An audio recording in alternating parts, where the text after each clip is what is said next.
هذا الفيديو بالضبط بغيتكم تشوفوه من الاول حتى الاخر، حيت فيه خبيرات ناضيين واول مره غتسمعوهم. رئيس الجامعه الملكيه المغربيه فوزي قجع يثور في وجه بوتسيبي بعد رداءة مستوى الفندق المحجوز لبعثه المنتخب المغربي في كاس افريقيا المرتقبه يناير المقبل. حفيظ الدراجي يخرج لنا بتغريدة جديدة يتهم فيها المغرب. تفاصيل كثيرة، أشياء جديدة. على المباشر وفي أحد الاستوديوهات هناك بالجزائر، أحد المحللين يقول: كنا نشتري اللاعبين من أجل أن ينضموا إلى بعثة المنتخب الجزائري ويقبلوا باللعب معنا.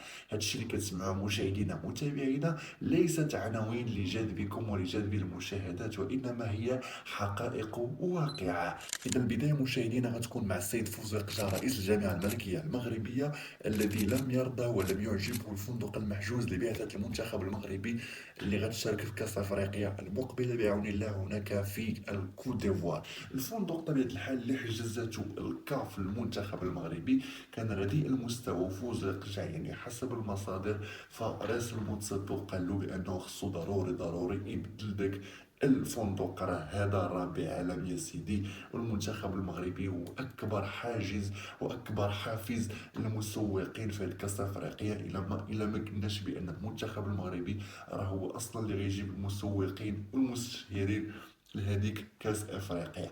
دابا مشاهدينا متابعينا غادي نجيو الحفيظ الدراجي اللي على ما يبدو انه مره اخرى دار لنا واحد الكاله ولا ما نعرف شنو دار، المهم شي جبد كحل.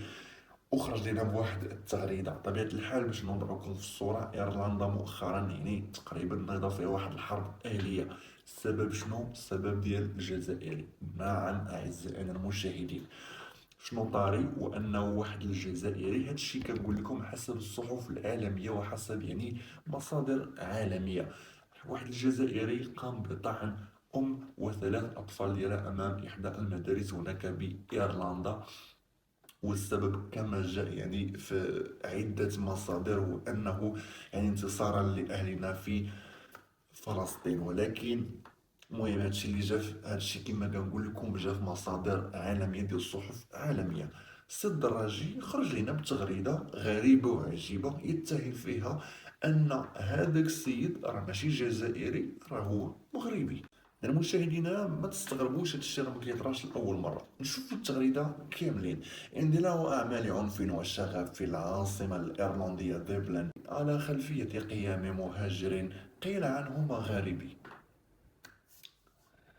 اول شيء انت كرياضي، انت كمعلق رياضي، اش جابك الحادثه بحال هادي؟ ولا غير سمعتي جزائري خاصك تخشي راسك؟ لا حول ولا قوه الا بالله. اذا مشاهدينا يعني المهم ما تديوش على تعرجي، راه مره كيهرب ليه الفريق. اما الان اعزائنا المشاهدين غادي ندوزو لاحد الاستوديوهات الجزائريه، وطريقه انهم اعترفوا يعني على المباشر بانهم يدفعون اموال للاعبين يعني ممارسين في دوريات اوروبيه باش انهم يقبلوا يجيو يلعبوا مع المنتخب الجزائري. في المقابل لاعبين مغاربة عالميين بعد الإنجاز ديال قطر ولاو كيسعوا ويرغبوا أنهم يلعبوا في المنتخب المغربي. بلا ما نطولوا نشوفوا الاستوديو. كنا نشريو اللاعبين، كنا نجيبوا اللاعبين. عيب نقولها بصح نقولها، كنا نشريو اللاعبين. شيء يعني طبيعة الحال أن الكرة الجزائرية تتخبط يعني في معالم ديال الفشل بعد يعني في جميع الفئات السنية، آخرها الفئة ديال تحت من 20 سنة اللي تكبدت 4 ديال الهزائم متتالية وتقصات من أحد الدورات الودية ديال شمال أفريقيا. مشاهدينا متابعينا، بكا غنكون وصلنا لنهاية الفيديو. شكرا لكم بزاف على دعمكم، شكرا لكم بزاف على رسائلكم المحفزة. رجاء إلا كنتي أول مرة كتشوف فيديوهاتنا ما تنساش تدعم القناة وتفضل تشترك باش توصل بكل جديد بعون الله تعالى. مشاهدينا متابعينا، كتذكير بآخر الأحداث الرياضية، المنتخب المغربي الأقل من 17 سنة تم إقصاء ديالو من دور الربع النهائي من كأس العالم اللي تقام الفتيان يعني في اندونيسيا. تم الاقصاء ديالو على يد المنتخب المالي بهدف دون رد. بطبيعه الحال يعني انجاز كيبقى يعني لا باس به، خصوصا يعني النقص ديال التجربه ديال هذه الفئه السنيه.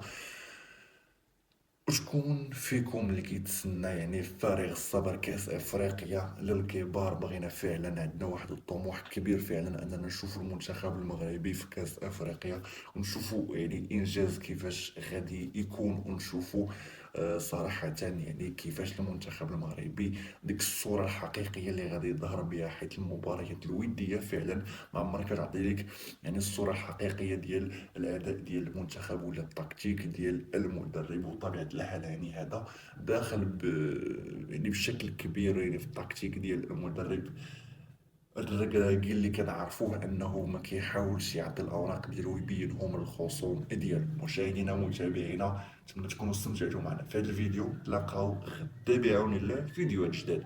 اشترك معنا في القناه باش توصل كل جديد. السلام عليكم.